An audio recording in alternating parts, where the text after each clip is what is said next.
Caitlin Clark returned to Iowa for jersey retirement, and the Hawkeyes put on a show. Iowa City, Iowa, the greatest Hawkeye of them all, had her number 22 jersey hoisted to the rafters forever, and the ceremony almost became a footnote to the game that preceded it, with Caitlin Clark and her family sitting 11 rows from the floor. The Iowa women's basketball team channeled her competitive drive in a raucous environment and upset number 4 USC 76-69.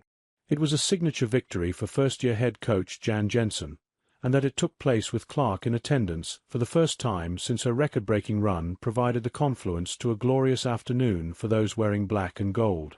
As the final seconds ticked off the clock, the victory polka blared from the Iowa Pep Band, and students stormed the court in a single-file fashion because of the heavy security presence. They celebrated for about 5 minutes before the public address announcer urged them to scurry off the floor to start Clark's celebration. So off they hustled in a straight line, but it wasn't quick enough to escape several more pleas. That juxtaposition fits the day filled with celebrations tied together, but completely separate from one another. But what is unmistakable is how Clark changed the game at Iowa, and how the program continues to reap those rewards. Clark's personal stamp on Iowa's record book includes an NCAA record 3,951 career points, 2 national championship game appearances, 3 Big Ten titles, and a pair of Consensus Player of the Year honors. Her run was unprecedented, and it was fitting that her jersey retirement took place on 2-2. Clark's Iowa legacy stretches far beyond her 4-year surge on the floor.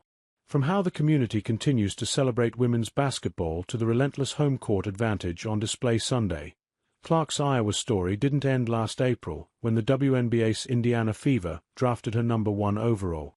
The Iowa women's basketball story didn't conclude when the most beloved collection of players in school history, who became so recognizable that fans referred to them by their first names Caitlin, Kate, Martin, Gabby Marshall Molly, Davis, graduated.